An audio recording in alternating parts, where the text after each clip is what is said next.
2 অধ্যায় 22 21 22 23 পড়া একদম পড়া কাটি কারণ তোমরা ইহারই নিমিত্ত আহত হইয়াছ,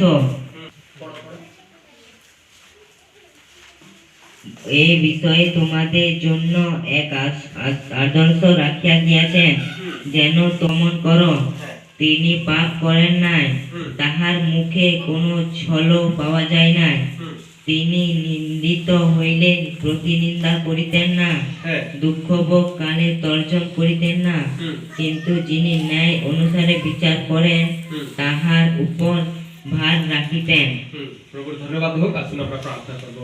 দয়ালু প্রভু, আমরা ধন্যবাদ দেই আজকে দিনের জন্য প্রভু, যে আপনার কৃপা, আপনার অনুগ্রহের জন্য পিতা আমরা আপনার কাছে আসতে পারলাম। আপনার বিরাট অনুগ্রহ আমাদের জীবনে হলো, সেই জন্য ধন্যবাদ করি। এই যে বাক্য এখন হবে প্রভু, আমাদেরকে আন্ডারস্ট্যান্ডিং দিন, বুদ্ধি দিন, জ্ঞান দিন, যেন আমরা সঠিকভাবে আপনার কথাগুলিকে শুনতে পারি, আপনার জীবন্ত বাক্যকে প্রভু নিজের হৃদয়ের ভিতরে গ্রহণ করতে পারি। আর এটা যেন আমাদের জন্য একটা প্রভু হালেলুয়া ভালো বিষয় হতে পারে, যে গাইড দিতে পারে আমাদেরকে। প্রভু সাহায্য করো, যতজন এখানে আছেন সকলকে আশীর্বাদ করো। এই প্রার্থনা যিশু নামে চাইলাম, আমেন আমেন। এখানে আমরা পড়লাম যিশুর বিষয়ে, যে যিশু প্রভু একটা আদর্শ আমাদের জন্য দিয়ে গেলেন। আমরা এই সংসারে বহুত লোককে যখন জিজ্ঞেস করি, তো বহুত বাচ্চাদেরকে যদি জিজ্ঞেস করব, তো বাচ্চারা বেশিরভাগ বলে আমি সেই ব্যক্তির মতন হব, আমি সেই ব্যক্তির মতন হব। কিন্তু সে বাচ্চাকে জিজ্ঞেস করবে যে তুমি কি তোমার বাবার মতন হবে না, তো বাচ্চা বলে বাবার মতন হব না। কারণ কিটা? সে নিজের বাবার চরিত্রতে আদর্শ দেখতে পাচ্ছে। চরিত্রকে দেখে আর বলে যে বাবার চরিত্রটা আমাকে বাবা ভালো লাগছে না, আমি বাবা মতন হব না, কিন্তু সেই ব্যক্তির মতন হব, ওই ব্যক্তির মতন হব। এইরকম করে বাচ্চাদের বেশি ভাগরা কি করে উত্তর দেয়।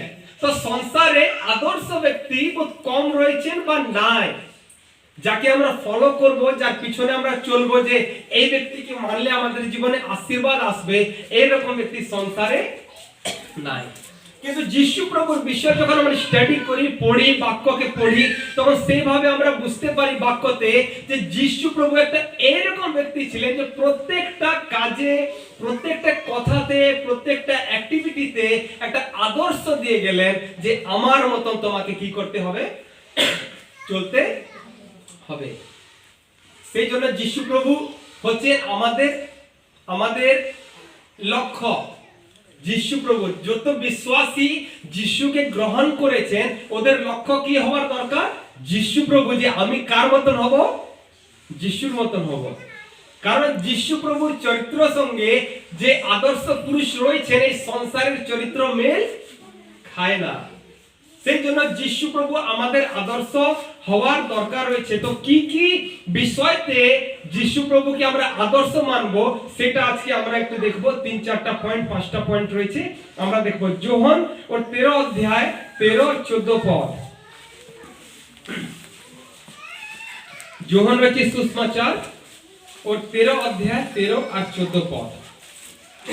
গুরু ও প্রভু বলিয়া সম্বোধন করিয়া থাকো, আর তাহা ভালোই। আমি সেই ভালো, আমি প্রভু ও গুরু হইয়া যখন তোমাদের পা ধুইয়া দিলাম, তখন তোমাদেরও পরস্পরের পা ধোয়া উচিত। হালেলুয়া। এখানে একটা বহুত ভালো বিষয় যিশু প্রভু বলছেন, যে তোমরা তো আমাকে বলো গুরু আর প্রভু, আর আমি তো সেই গুরু আর সেই প্রভু। কিন্তু আমি প্রভু হয়, আমি গুরু হয়, যদি তোমাদের পা ধুইলাম, তাহলে তোমাদেরকে কি করতে হবে? সকলের পা ধুতে হবে।